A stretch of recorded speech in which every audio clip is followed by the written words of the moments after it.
Hello and welcome to week 7 of Here Comes the Run of Paula's Run Club with me, Paula Radcliffe. And me, Christopher Thompson.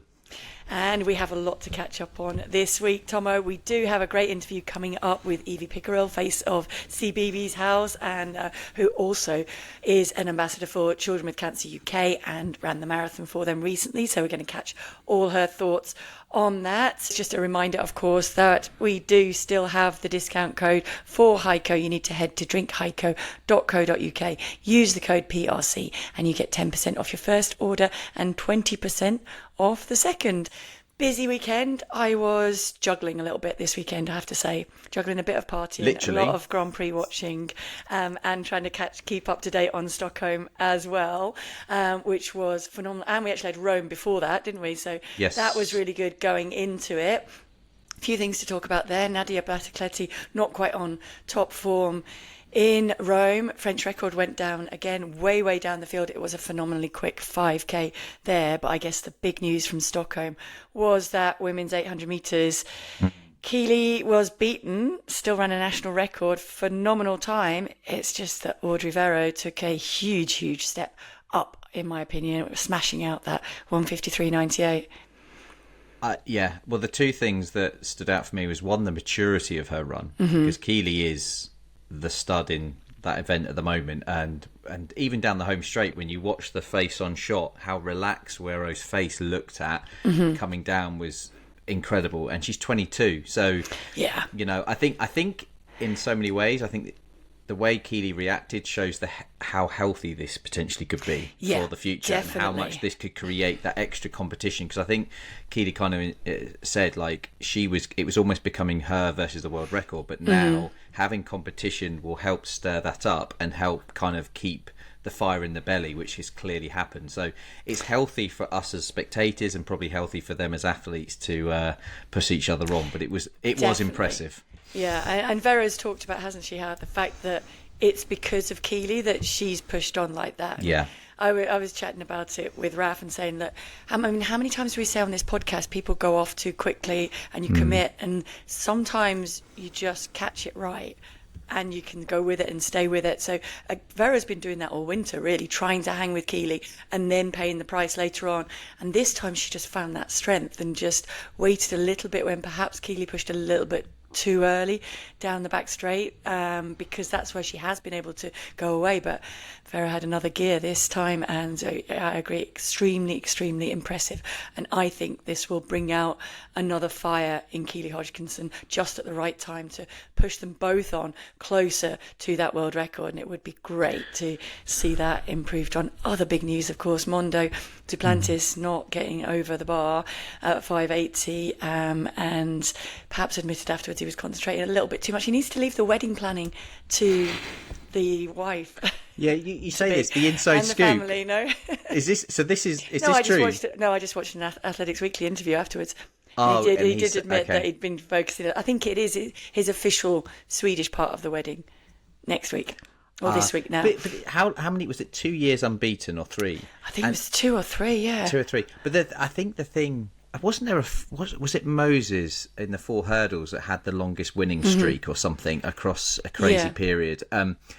But I think sometimes these records or these kind of unbeaten runs can be almost a baggage you don't want. And so if you're gonna, I'm sure he doesn't want to lose, but sometimes it kind of just helps reset things and just relax a bit. It's a lesson, isn't it, that he's human? And I think he said that as well. He said, I've learned I'm human. I can't kind of take my eye off the ball. I've got to stay 100% focused as I have been, or the bar, not the ball, and keep going through all of that. But the thing again with pole vault is it's one of those events where when I watch it, and I don't understand the event, pretend to know the event at all, but to watch it as a spectator, the way he obviously couldn't get over 6 meters and 6:05 with his last attempt, in terms of he looked, like you say, human. When we say human, he's still incredible, but in terms of everyone should find that height difficult, even at elite level. But he makes 6:20, just pops over it. So it kind of re-emphasises how good he is when he is on top form.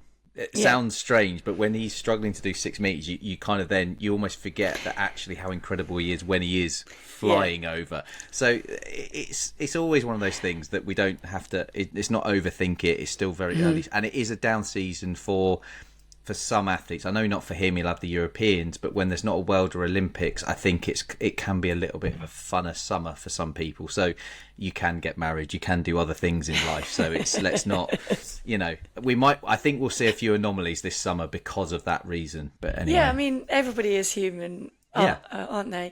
And a big lesson, I think, for anybody listening out there is sometimes you just have a bad day.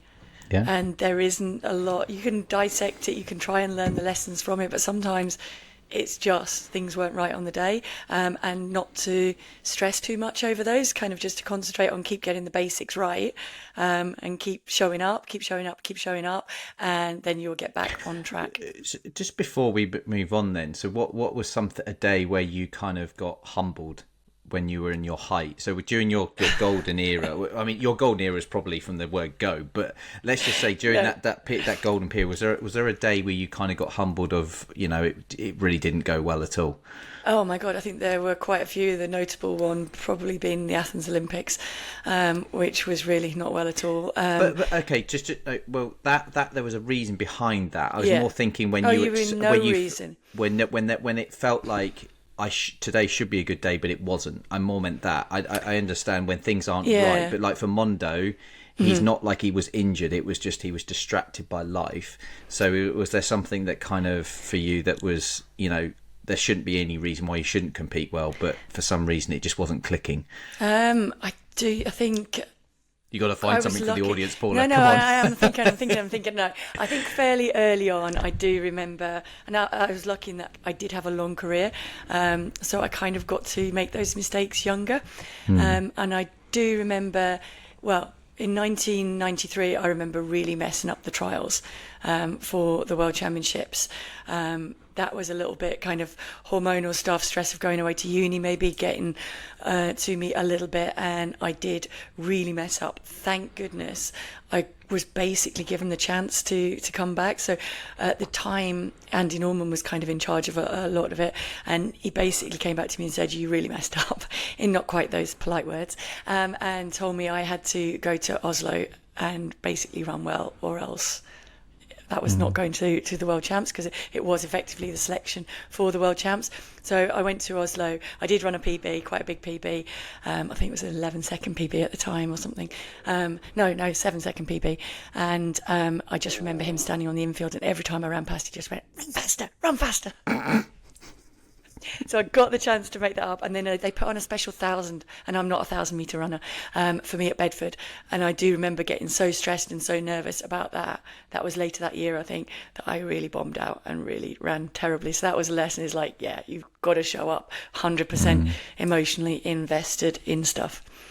I think that's a good final statement on that. Yeah. Being there emotionally and, emotionally ready as well as physically. But yeah, that's good.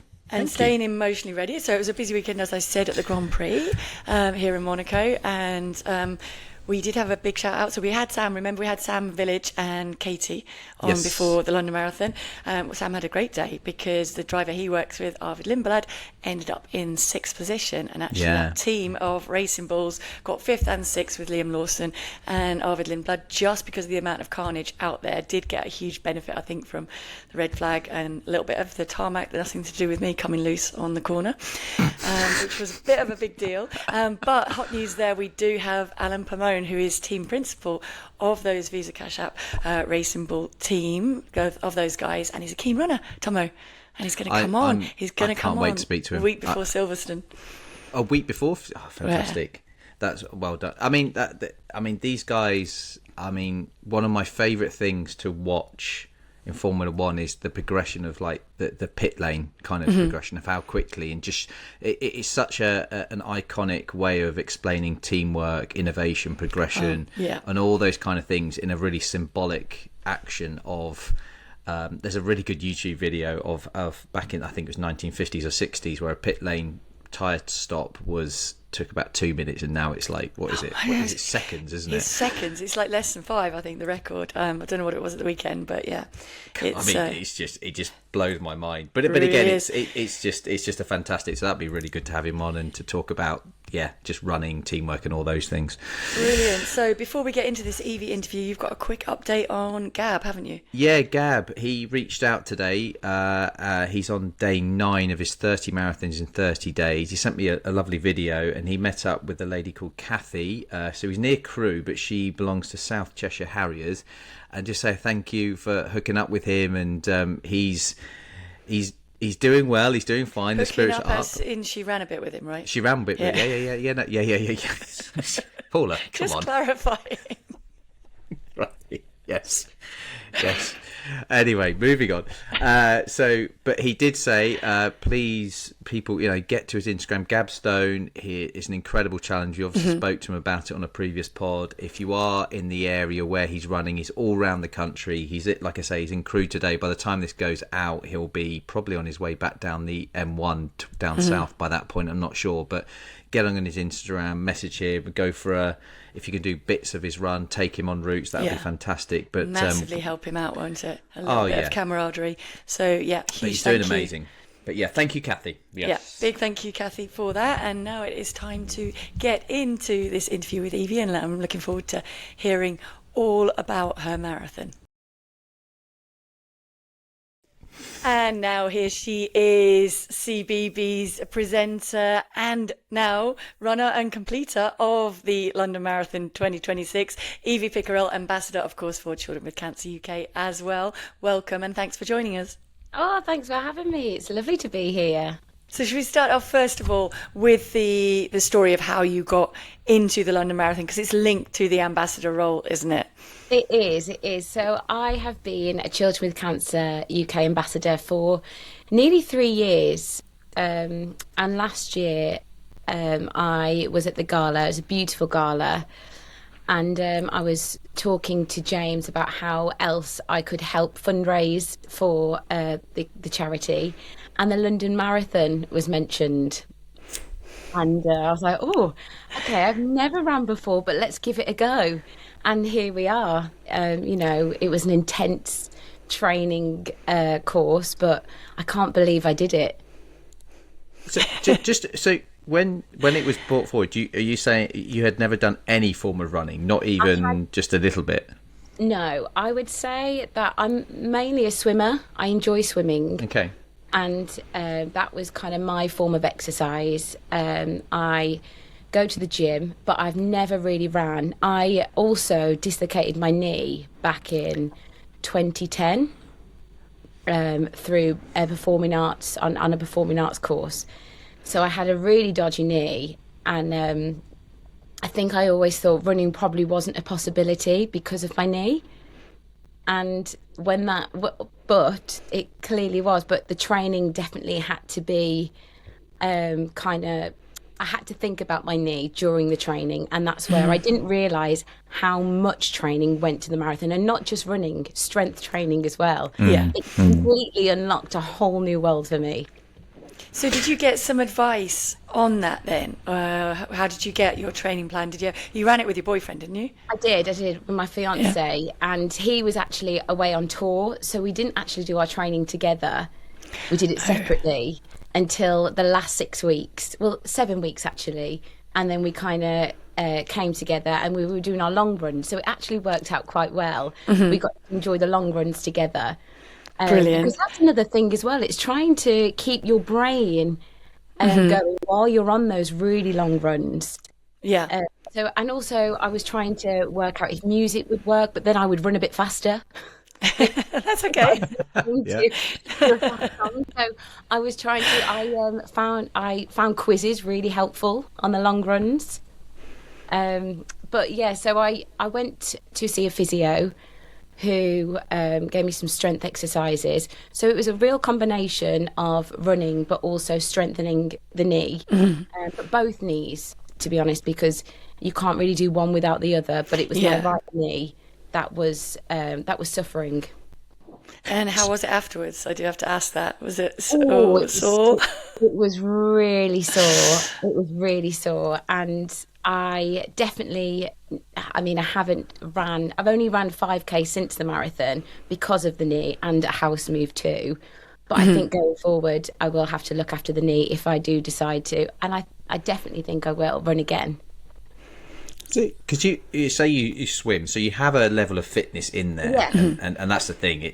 We always talk about your heart doesn't know what your body's doing, it just knows it's beating harder. So you have a level of fitness there through the swimming. So it was about conditioning yourself to tolerate your knee, but the just general impact.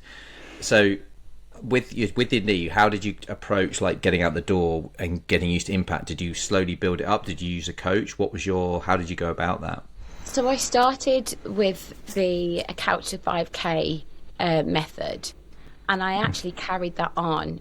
So I was recommended Jeffing, Yep. where you would set your own ratio. So you would say run for 3 minutes, then walk for 1. And I was advised to do that because of my knee and because of the impact. And also because I hadn't been training for a year, I was training in about 20 weeks. Jeffing would be the sensiblest way to go about the London Marathon. And I really actually found that that style of running enjoyable. Because it didn't feel like I was just running straight. I was like, oh, okay, now we walk and now we run. And I was talking to a lot of people that have apparently got personal bests through Jeffing. Yeah, and I think psychologically it massively helps, as you say, because it breaks it down.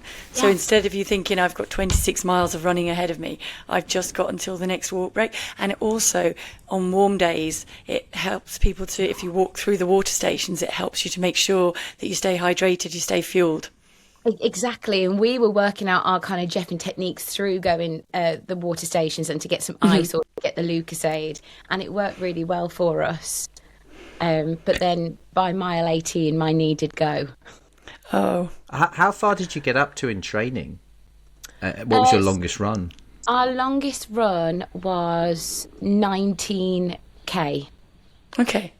So we got up to 19K. We were meant to do a bit further, but my knee went, and I was advised by the physio to stop the long distance running.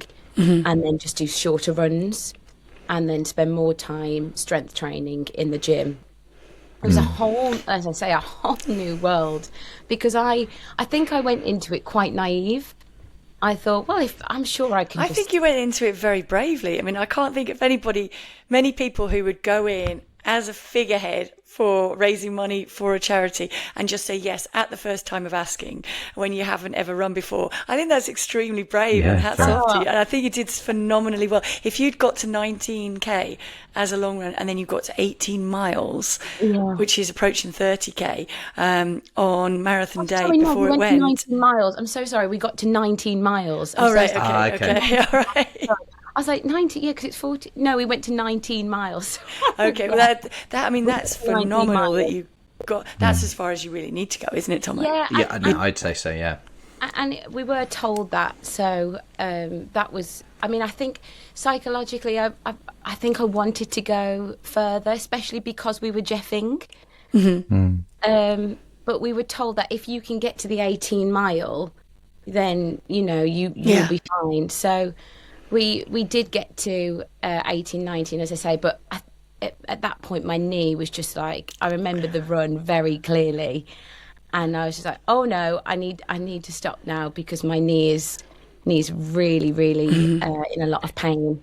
And was it okay to walk? Did you walk in from there? Yeah, we walked it from there. But it was okay. You weren't in excruciating pain. No. I think if I'd have carried on, I think it would have been but so you did the smart thing. Yeah, and I think if you listen, and enjoy it. Well, and this is the thing. I think one thing I did take I took so many things from the marathon. The main thing was human kindness.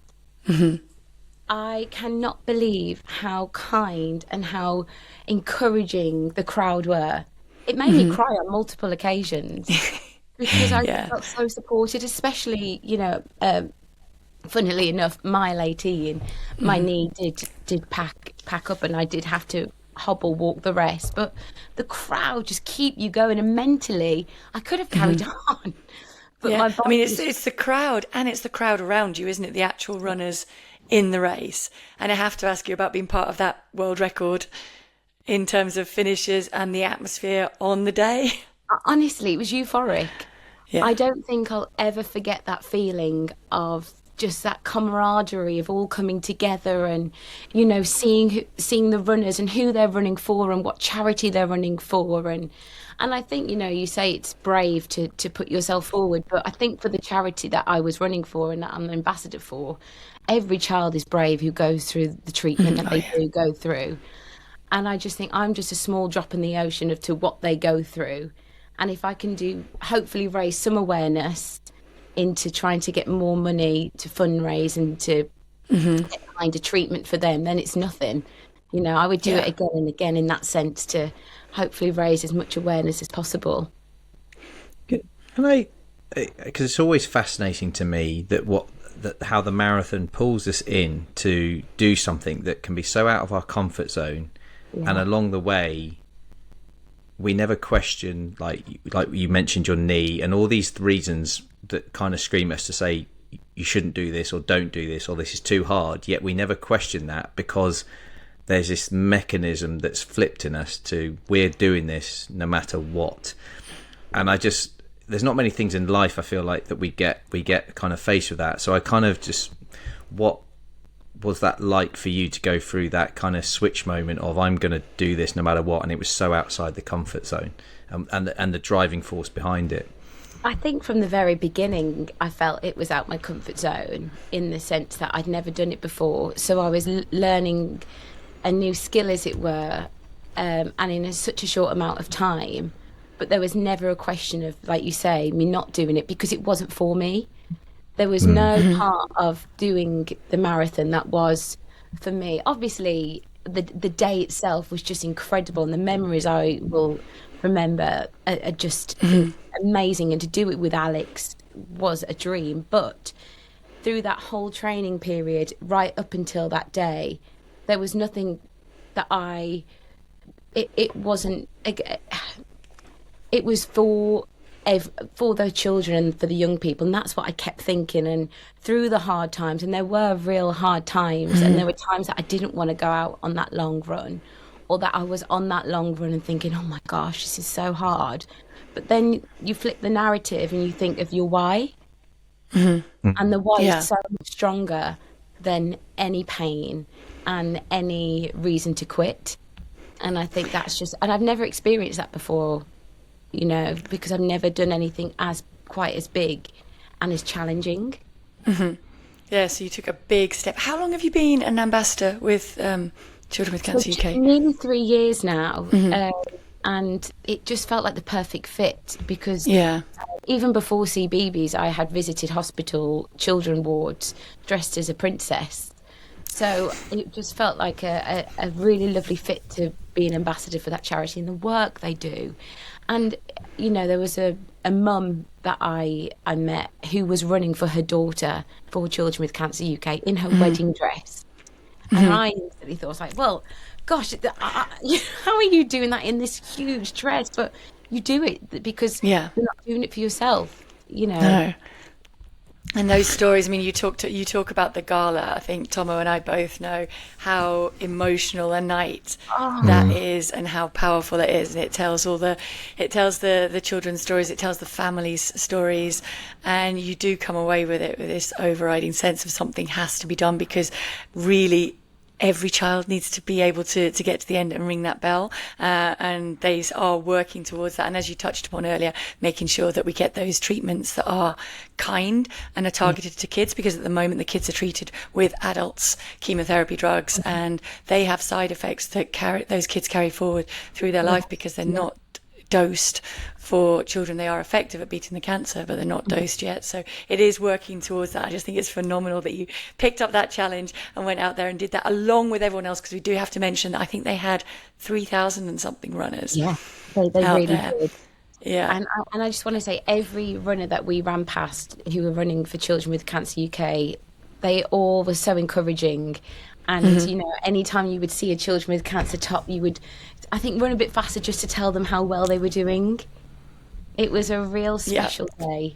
And yeah, everyone did remarkably well. So what was that last mile like for you? Oh, emotional, really emotional, because I don't know about you, but for me, there are standout moments of the marathon. But for that day, it felt like a little bit of a blur. Like the last few miles just kind of blurred into one. And then when you see Big Ben and you see that it's almost coming to an end, I just couldn't believe it. I couldn't believe that what we'd done, hopefully the money we'd raised and the awareness that we'd raised. And it was that all that training had just come to that one moment of, wow, we've done it. We've done the London Marathon. And, you know, Alex and I were really cheesy and we held each other's hand over the finish line. I did see a picture of you afterwards with your medals, and you do look so happy and proud with that. So how did you celebrate afterwards? Oh, well, we went to the Children with Cancer UK. It was like a drinks little ceremony, which was lovely. Yeah. And my mum and dad were there, which was really nice. I mean, they makeshift. They went to the coffee shop, a coffee shop in London on the morning of the marathon, and asked them for some cardboard. So they made some banners. So we didn't even realise that they had these banners, and it had "Go Alex and Evie." So that was lovely, and we saw them at the end, and then we celebrated with a Nando's. Nice. Perfect. We always say whenever you finish the marathon, it's whatever you want. Whatever you feel like having, go and get it. Did you go whole chicken rather than half? Oh no, we had a banquet because it was like it doesn't matter. We just needed that fuel. Love that. So let's talk a little bit about CBeebies. Was it easy to fit?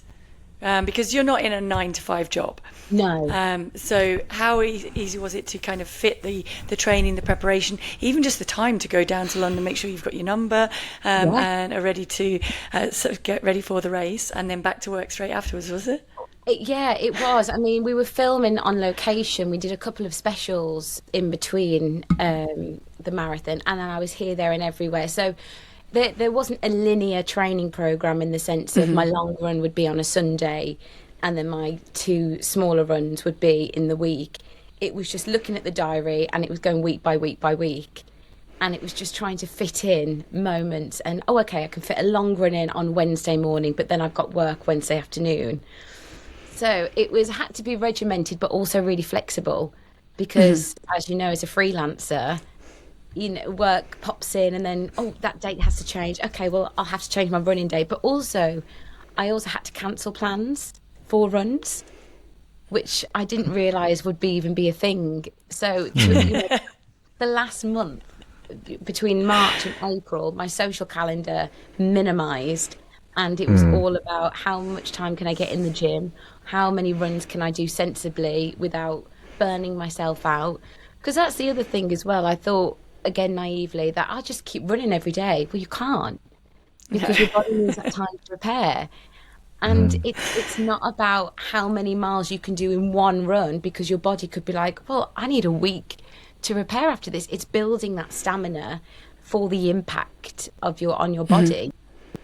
So I really entered a new world of knowing I didn't realise how much went in, and also my appreciation. Anytime I see a runner, I'm like, fair play. Yeah.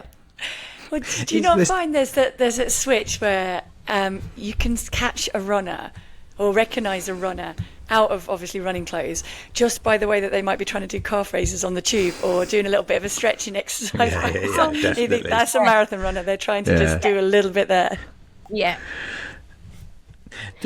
Did you manage to pull any colleagues or other family members into the one-off runs or a calf raise that you were doing, as Paula said? Do you know what? I didn't manage, because where I was here, there and everywhere training. But I think my cousin's already applied for the marathon next year, because she was so blown away by, I think, our training journey and watching us how how we got on, and the day itself being inspired by all the runners that you watch when you're watching at home. She's applied. And my dad, who had never run before in his life, was like, gosh, I think I'd like to give this a go. Oh, So wow. it's amazing how many people you inspire. And as I say, we've just moved house, and already I've been looking at the local park run, or, you know, the different running clubs. And this time last year, that would never have been me. I would have been like, oh, where's the local pool? I'll just do a few lengths. Whereas now I'm looking at, because also the social aspect of it is lovely. Yes.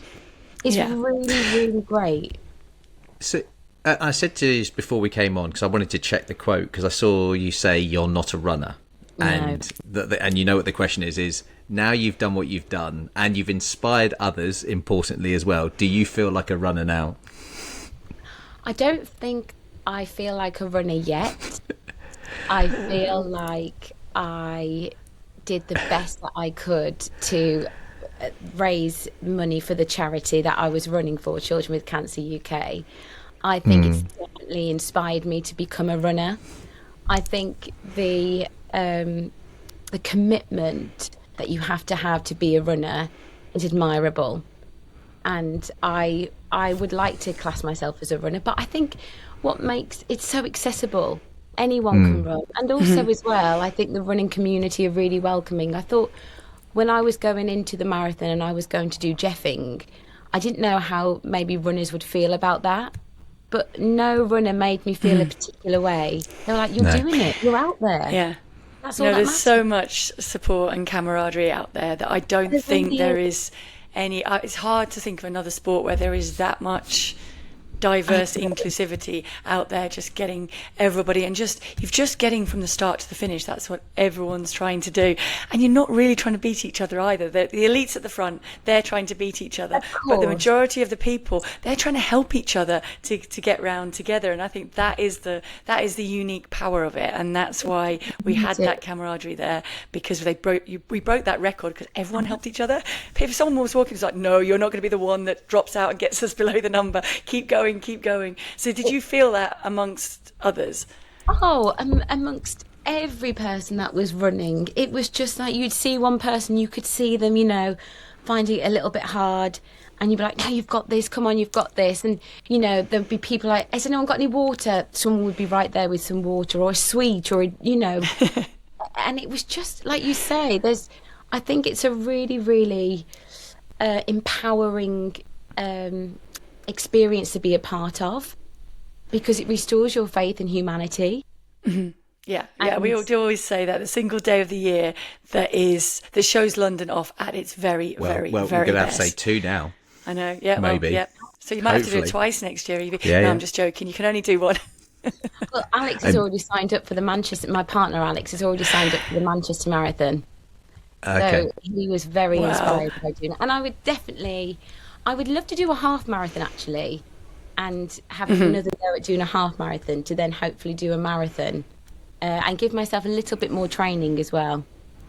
Well, I think that would definitely make you a runner. If you're on the way to it now, but I would call you a runner already, because you have completed a marathon, and there are runners who have never done a marathon. There are a lot of runners out there that have never done a marathon. So you are one step ahead there, and I would definitely class you as that. Oh, thank you, Paula.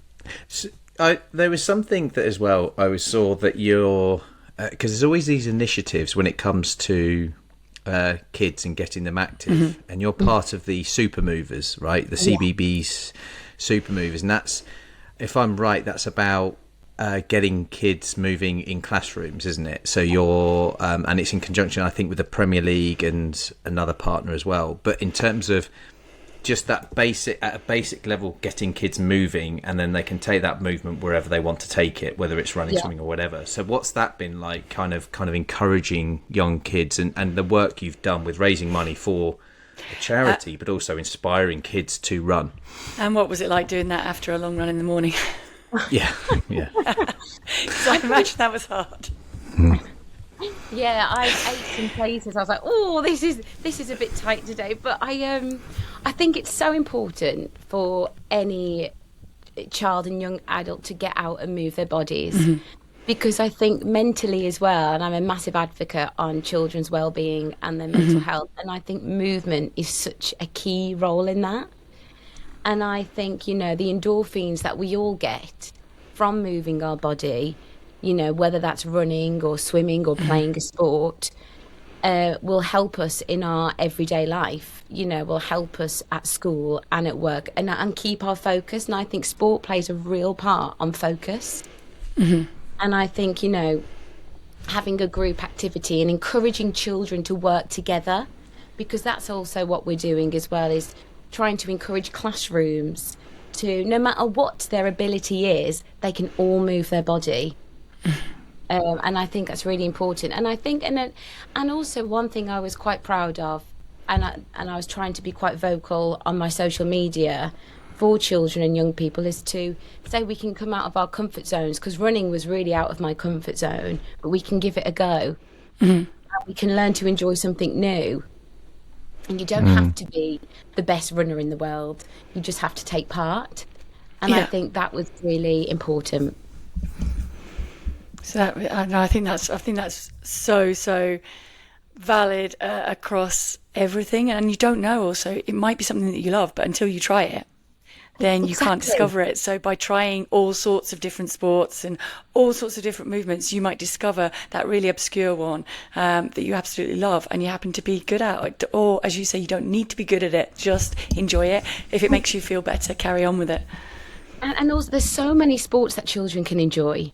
So many. Yeah. And I think just start off with one, see how you go. But if that's not the sport that you like, try another one. But just give things a go. And I'm so grateful to Children with Cancer UK for allowing me to give the marathon a go, because I have found a new love of running that I never would have thought I would have found, and I wouldn't have found had it not been for the marathon. But that was the one thing about sport when I was growing up, about how running kind of self-empowered me. Yeah. We're all generally, it's very difficult to be a confident teenager because we're going through so many changes and it's very difficult, and physical activity, sport, offered a way of kind of clearing out the noise and just helping you focus on yourself and empowering yourself. And I think you're absolutely spot on in that if we can get in there early, you can set really good foundations for when you're older. But that doesn't stop adults coming to running or sport late to do that.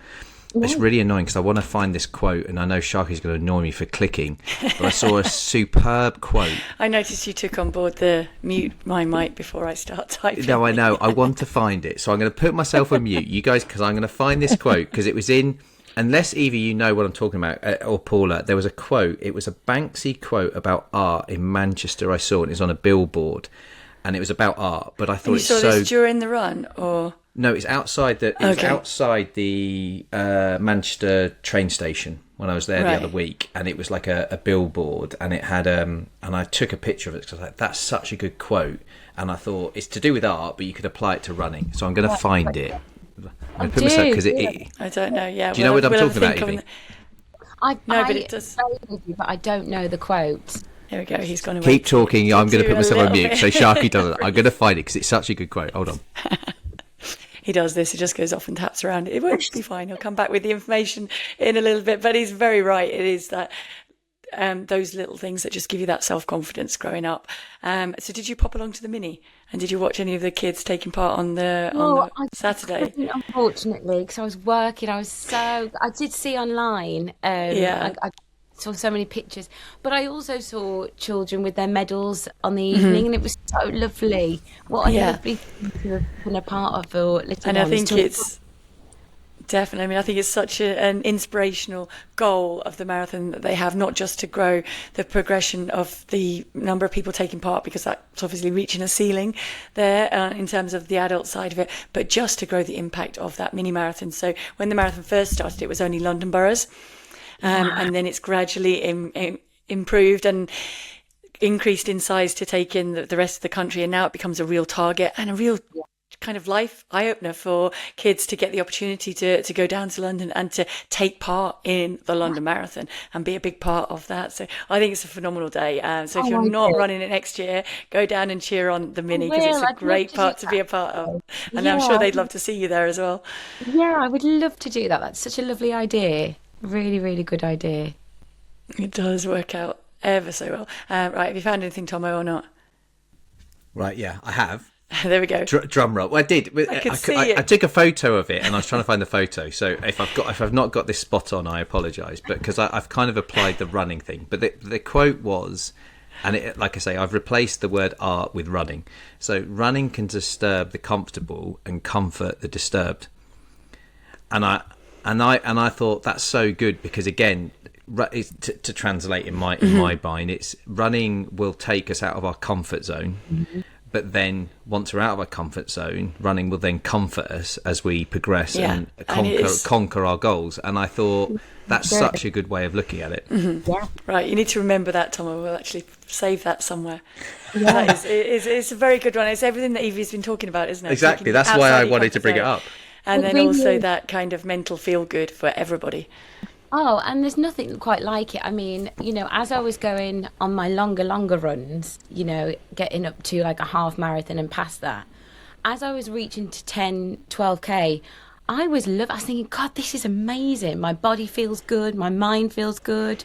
I was exploring, because at that time I lived in Manchester, exploring parts of Manchester that I would never have been able to see had I been driving a car or on the tram. So it got to a point where I was actually loving the thought of going out for a run, especially when the weather was good, not too hot, but a little bit mild. But it was a beautiful escapism, because for a couple of hours you just switch off and just see. Because I think now more than ever we're all on our phones, because our lives are on our phones.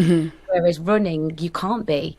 You have to just... And you have to look around and appreciate everything around. You're right, it's the perfect switch off to just let your mind do whatever it wants to do. So you can solve problems, or you can think about nothing and just go on autopilot for it. So come on then, Evie, you talked about when the weather was nice. What were the worst conditions that you got that run done in?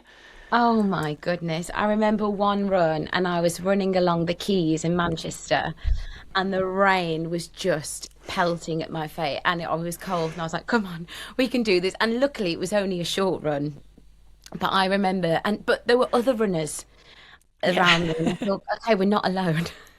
Yeah, exactly. And then you get back and you feel good because you did it. Oh gosh, but the shower, it burns because you're that cold. Yes.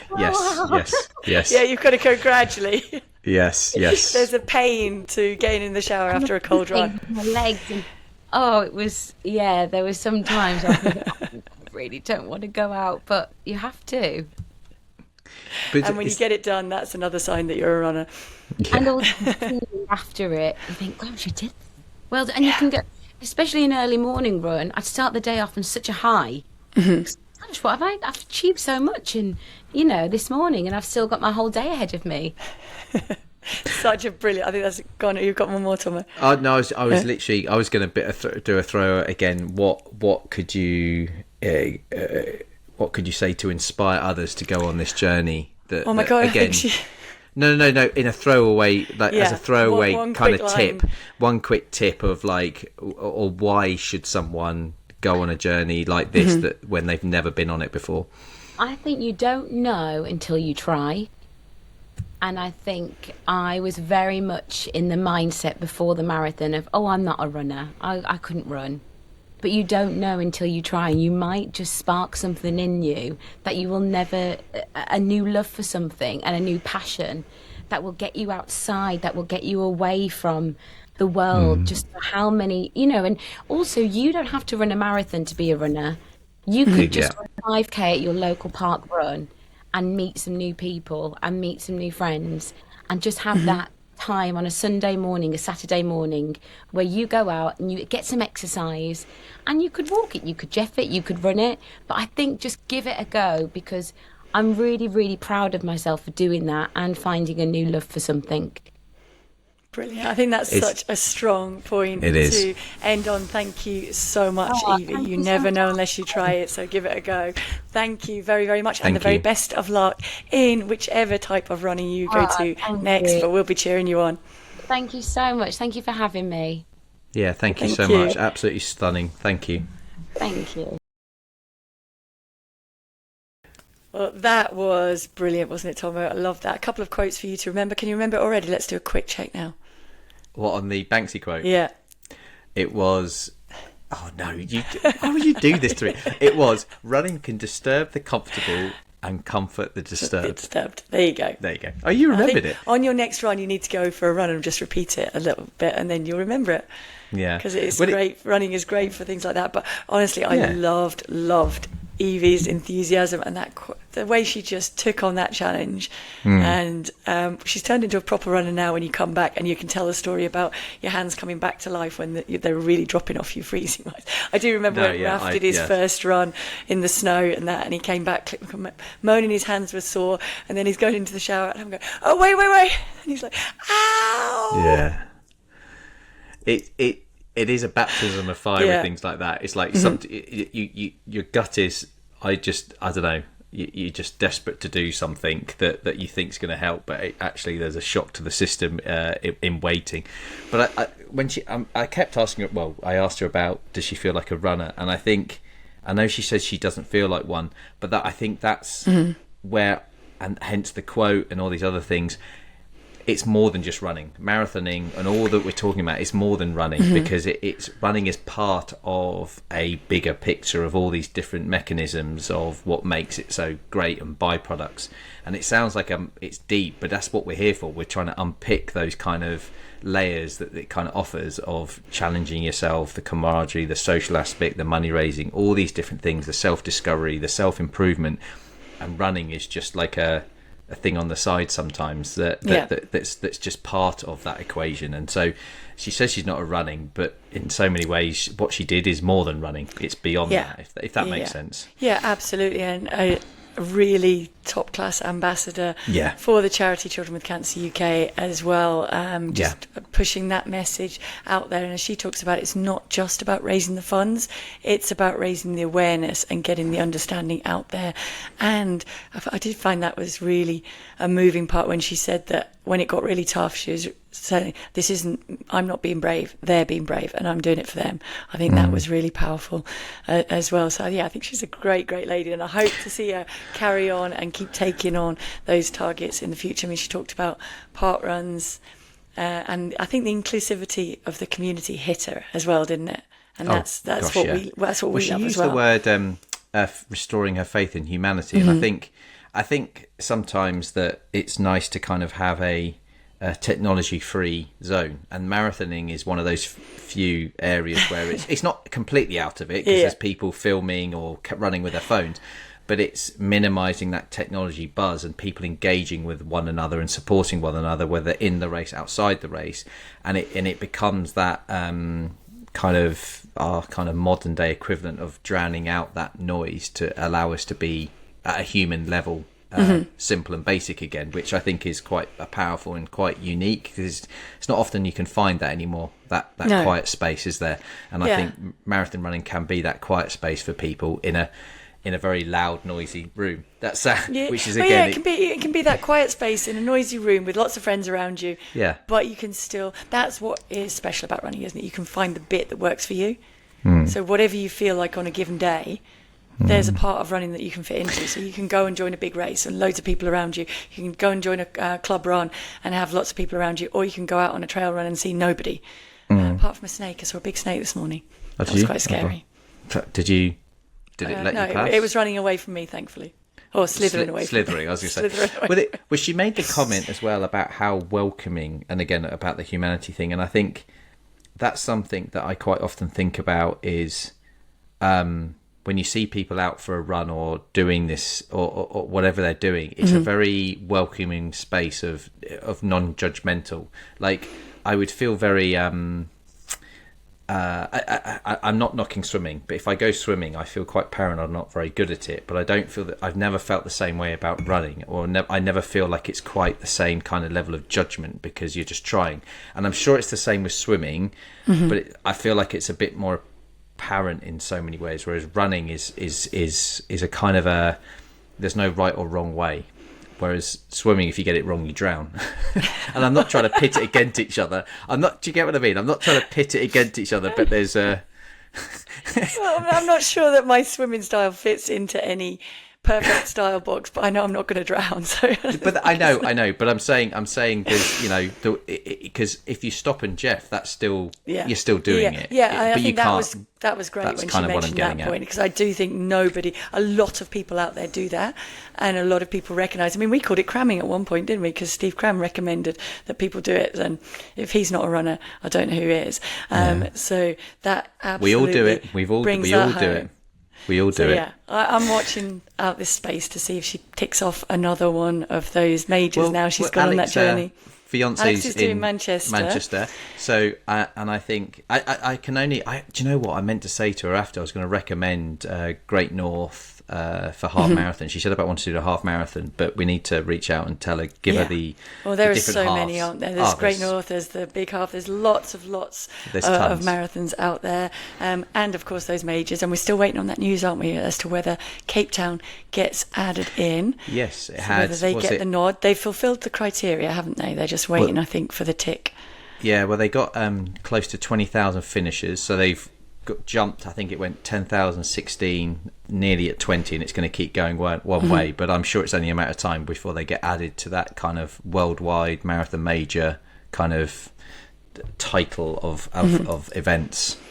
And if you were going to travel there, you might need to use an eSIM, and we've got an offer on at the moment. So we're going to chat about the queen Saily. of it, the queen of links. The queen of links does it again. This would help you. It certainly helped me when we went to Boston. Make sure that the kids did not run up huge bills. Is download an eSIM, and so if you check out the Saily website, it is really, really straightforward and easy to use. Basically, you just need to download the app, and then once you have downloaded the app, you then make the purchase, and we've got a nice code coming up that you can use, which will get you 15% off your first purchase as well. And you can buy a plan for over 200 destinations, which cover anywhere that you want to go and run a marathon worldwide. And then once you've bought the plan, you get a little QR code and you install your eSIM that way, and then when you land in the country, you are good to go. You just need to switch over to that eSIM, Thommo. You do need to make sure that you do that.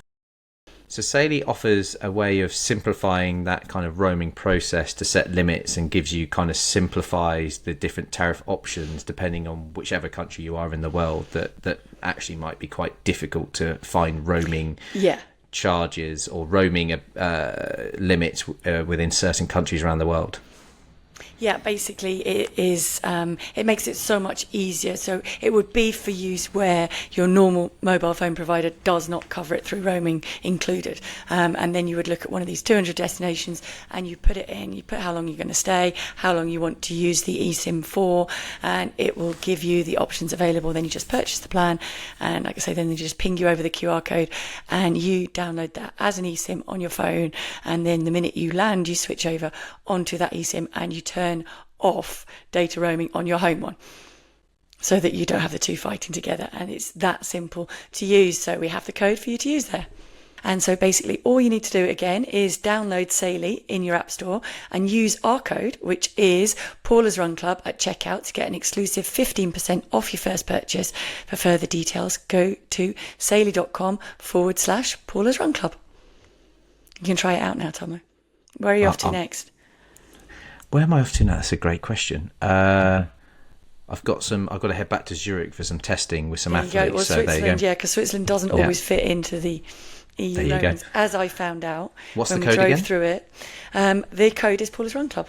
All one word, all lowercase. So you might not need to use the eSIM, but just a quick reminder, we are up in Durham, of course, on the 15th of July. As part of the Durham City Run Festival, we will be having a Paula's Run Club Shakeout there and recording a live podcast. So if you are in and around that area, I do recommend joining in the Durham City Run Festival. all of the things that they have going on that over that weekend as well. But pop along to the Gala Theatre and you can be a part of our live podcast recording there. And remember, of course, we do want to hear about your running club, your stories, what makes your group unique and special. We have an update on the Disney from Jo and Alice, don't we, Thommo? But she actually got on Instagram and let us know that it's a 5k, 10k, half marathon and full marathon on consecutive days. So 48.6 miles across 4 days, which is actually kind of makes me feel tired talking about it. But she said about every morning it's a 3 a.m. bus to the start line.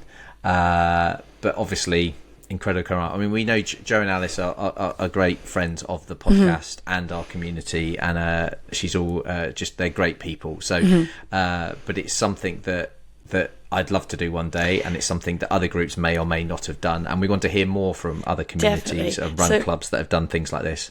Most importantly, Thommo, did she clarify whether you can go on the rides during the marathon? Oh yeah, no, she did. Yeah, you do. That was the important bit. Yes, and it's she did it in 2024. But that's the thing. I think that's the whole point of it is that it's 48.6. I think you can only do the rides during the marathon. You can't do them during the other ones. Oh, is that right? You have to do the other ones and be part of that. But the reward for doing the marathon and adding it up to that 48.6 is that during the marathon, as I understand it, you can get on those. But let us know if you have taken part in that. And see, I wonder if there's a record for how many rides you can squeeze in during a marathon within the time limit. I don't know, but I mean, probably the queues are not quite as big. That might be an advantage. It'd be hard to hold down the fuel. As Thommo said, do please let us know what makes your group special, what makes your running club special. We are still giving away those 2 amazing Dan Woodger London Marathon pictures that he gave us to give out there. And now we're talking about family fitness at the moment, and we are probably getting near to school sports day. Has Theo dragged you into that yet, Thommo? You'll tell me. Do Year R do a sports day? You're asking someone who went through the French system and has no idea what R is unless it's reception, isn't it? Reception, yes, reception. I think it depends on the school, but I absolutely think that you should have to do the sports day, yeah. I've never been able to do one, because they don't do the parents' sports day in France. Oh, do you know what? I have to say, because I know in our notes we've got Shelley-Ann Fraser-Price that took part in the school parents' sports day.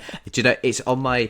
There were when I was growing up, one of my fears... I was going to tell people a little bit about myself here. One of my fears was standing up in front of people in a public space, and I always thought, this is back when I was a teenager, I can't imagine standing up and getting married in front of people because it's so embarrassing, and having to kiss your wife. Obviously, that was a teenage thing. that I grew out of that. Now, my biggest fear is turning up to my son's sports day as a previous Olympian and lining up in 100 metres, which is nowhere near my forte, and being destroyed by other parents. And it will happen, and I am not looking forward to it, because I know I'm going to finish, and Theo and George are going to go, I thought you went to the Olympics. Yeah, but a few more 100 metres were in there. I will get beaten, because I am not a sprinter in any way, shape or form. We need a tactic there, Thommo. I think you need to go in the sack race or the 3-legged race. Or run with an egg. I actually used to be really good at the egg and spoon. Well, Theo's oddly good at that as well. I loved that. Did love that, but I did actually love the sack race. Hang on, did you cheat with the egg run of having a boiled egg rather than a... Okay, just checking. I don't actually know what we had. Whether it's boiled or whether... I thought you meant did I cheat by holding it on with my thumb. Oh, no, I didn't think that. I just meant more... I think it was the school that organised that. We didn't bring our eggs with us, if you see what I mean. You just got given it on the start line. Okay. As I remember, but we are going back quite a long way. No, I think I told this story when you and I were at the Crammy Camp very quickly. My first memory of a sports day was very early days. Was within our classrooms, we picked the events within our classrooms of what we'd be most suited to, whether it be throwing a bean bag or running a lap. And so obviously most grass tracks at primary school or infant school are like not even 200 metres. And I was selected to do the lap of the track, and I had beat all my classmates quite convincingly to be that person in that particular event. And I don't know why, I have no idea to this day what on earth caused this, but for some reason I thought I was invincible and I could beat anyone in a lap of this track. I don't know why. I just have a flash of memory thinking, yeah. So when it came to my event, I just remember standing up. So we had all the other classes, and so all the different competitors in the different classrooms came together on the start line. And I kid you not, and I'm saying this transparently, I turned to my classmates, I looked at them, and I gave them a wink. To the start line, genuinely. So I must have been about, I don't know, I must have been about 6 or 7 at the time, whenever I was. And I stood up at the start line and everyone took off. And I thought, yeah, they're going too hard. They're going to die. They're going to slow up. And they just never came back to me. And I came down the home straight in full last place as everyone else had finished. And all my classmates looking at me going, what was that? And I was so embarrassed and sheepish and sat down and got absolutely destroyed in my first ever sports day. And I thought, maybe I'm not a runner. Maybe you're a distance runner. Maybe you needed a few more laps there, or a lot more laps. I to this day, I don't know. I was not an overly confident kid. I just remember winking at them. I don't know why. It's weird. Anyway, there you go. There you go. So, yeah. We're just doing an Evie. Let's just jump into this and see what I can do and where it can take me. I do want to take this moment to thank our friends at Wild Nutrition for sponsoring us.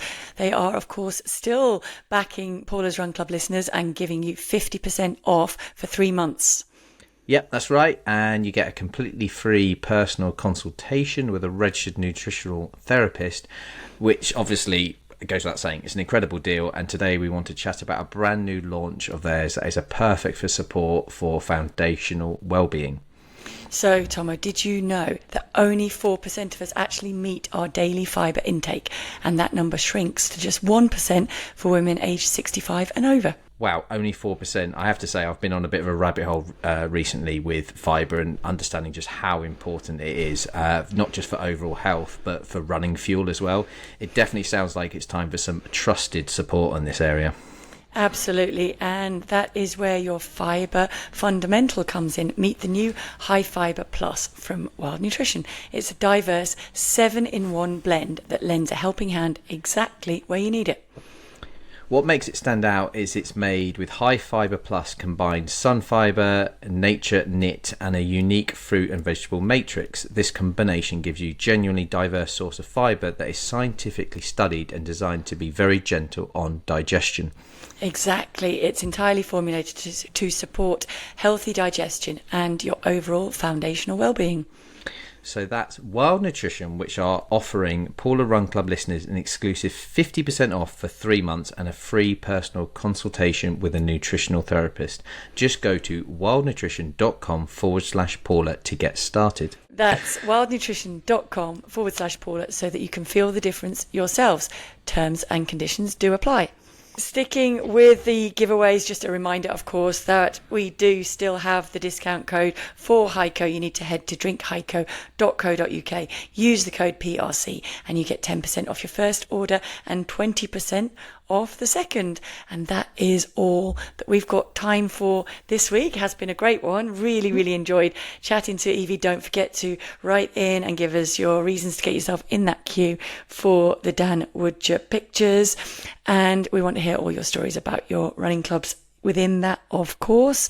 A quick reminder of where to do that too. That is Paula's Run Club at momentumbroadcast.co.uk. You can get in touch on socials at Paula's Run Club, and the WhatsApp number is +44 7564 747 914. This has been a Momentum Media production, and we will see you next week.